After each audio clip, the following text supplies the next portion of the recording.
Hello everyone. Please मेरी बात ध्यान से सुनो, नहीं तो तुम लोग सब बना बनाया खेल बिगाड़ दोगे। मैंने अपने पिछले वीडियोस में आपको बताया था कि हम एनटीए के अगेंस्ट आरटीआई फाइल कर रहे हैं, जहां पे हम कुछ स्पेसिफिक सवाल पूछेंगे एनटीए से। क्या है वो सवाल?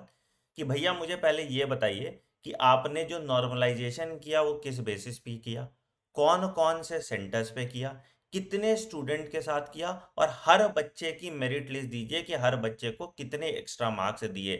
जो डेटा अभी एनटीए प्रेस रिलीज में दे रही है 1536 का, वो डेटा 100% गलत है। क्योंकि जो पिटिशनर थे जिन्होंने इस पे फाइल किया था, वो 5 से ज़्यादा सेंटर के थे। तो 5 से ज़्यादा सेंटर ही अगर आप जोड़ लोगे तो 1500 से ज़्यादा बच्चे हो जाएंगे। तो वो डेटा बिल्कुल गलत है। अब हम गलती कहाँ कर रहे हैं बेटा?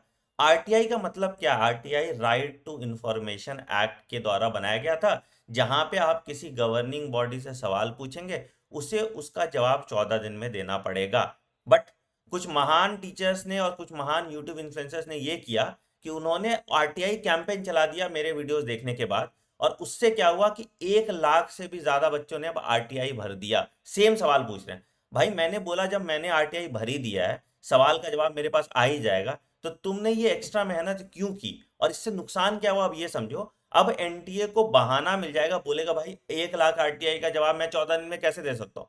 तो आपका टाइम का लॉस होगा और एनटीए को जवाब देने के लिए टाइम मिल जाएगा। तो मेरी हाथ जोड़ के रिक्वेस्ट है सभी लोगों से, अगर आपको जिस चीज के बारे में जानकारी नहीं है, प्लीज अभी उस चीज को प्रोपोगेट मत कीजिए, हमारा बना बनाया काम बिगड़ जाएगा। मैं फिर से रिपीट कर रहा हूं कि आपको जस्टिस कहां मिल सकता है और लॉजिकली कैसे मिल सकता है। समझो बात को, तुम रीनी रीनी चिल्लाते रह जाओगे और कुछ नहीं होगा। आई एम वेरी फ्रस्ट्रेटेड, और इसलिए मुझे ऐसा वीडियो बनाना पड़ रहा है। समझो बात को बेटा, होगा क्या आपके साथ बेस्ट केस सिनेरियो और worst case scenario. Best case scenario ये है बेटा कि हम जब आरटीआई फाइल करेंगे, और आपको नहीं फाइल करना, मैंने कर दिया है आरटीआई फाइल, जवाब आने दो। आप जितना ज्यादा आरटीआई फाइल करेंगे मेरे जवाब आने में उतना ज्यादा टाइम लगेगा। तो प्लीज ये ज्यादातर लोगों को बताइए इस बात को, ठीक है?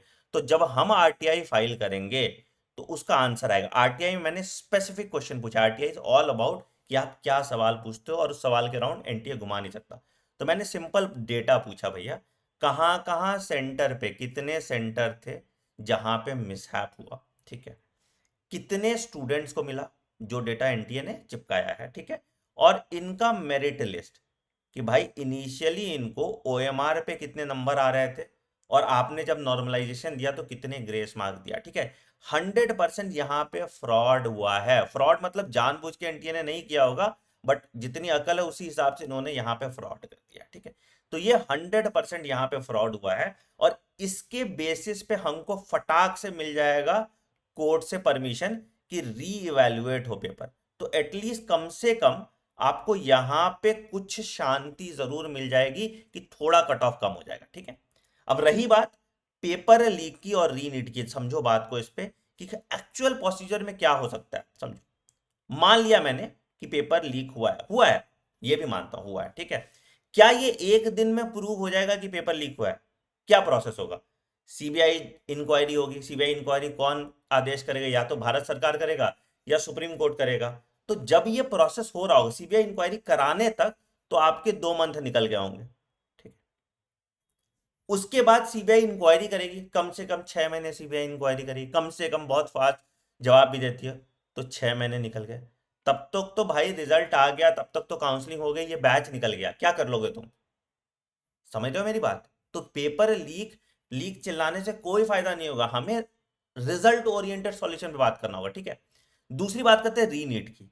रीनीट इतिहास में 2 बार हुआ है, मतलब उससे पहले भी हुआ है, बट अभी रिसेंट जो बात करूंगा, एक बार 2015 में जब पेपर लीक हुआ था, तो एआईपीएमटी एग्जाम था, तो एआईपीएमटी एग्जाम स्क्रैप कर दिया था सीबीएसई ने, और फिर से एआईपीएमटी अपलोड किया था। बट दिक्कत क्या हुआ वहां पे कि वहां रिजल्ट पब्लिश नहीं था, इसलिए एआईपीएमटी 15 का री एग्जाम हो गया। नीट 2016 में भी 2 फेज में एग्जाम हुए थे, एक फेज 1 और एक फेज 2। बट वहां सबसे ज्यादा गड़बड़ी हुई थी। क्या हुआ कि जब कोर्ट का ऑर्डर आया था, तो क्या हुआ था कि फेज 1 वाले बच्चों को बोला कि अगर आप अपना रिजल्ट रखना चाहते हैं तो आप रख लीजिए, कोई बात नहीं है, आपको फेज 1 के बेसिस पे हम नंबर दे देंगे। और फेज 2 वाले को क्या बोला कि तुम फ्रेश एग्जाम दे दो। तो जिन बच्चों को फ्रेश एग्जाम देना था वो फ्रेश एग्जाम दे रहे थे, और जिनको नहीं देना था वो नहीं दे रहे थे, पुराना रिजल्ट रखे थे। अगर मान लो नीट 2024 में ऐसा हो जाता है तो कट ऑफ तो और ज्यादा बढ़ जाएगा ना भाई, कम होने के बदले, समझिए बात को। तो re NEET is not the solution, the solution is reevaluation. आप जितनी जल्दी इस बात को समझेंगे और इस डायरेक्शन में मेहनत करेंगे, आप बेटर करेंगे और आपके साथ बेटर होगा। हमने लॉयर का भी जुगाड़ कर दिया है, मैं बहुत अच्छे अच्छे एजुकेटर्स के साथ टच में भी हूँ। हम मिलके आपके मतलब आपके लिए कोर्ट केस फाइल कर देंगे। आपको शांति बना के बैठने रहना है। जरूरी नहीं है ना आपको मैं कोई झुंझुना पकड़ा दूं कि तुम आज आरटीआई फाइल कर दो, आज तुम ये कर लो। बहुत शौक है तो जाइए एनटीए के ऑफिस के बाद धरना प्रोटेस्ट कीजिए, बट वो भी परमिशन लेके कीजिएगा, नहीं तो जेल चले जाएगा। तो मैं हाथ जोड़ के रिक्वेस्ट करता हूँ सभी लोगों से, प्लीज अभी अपना दिमाग ना लगाएं, और अगर लगाना ही हो तो एक बार पूछ जरूर लें कि क्या राइट स्टेप होगा। Please consult a lawyer, any legal entity और any official before making any video. Thank you.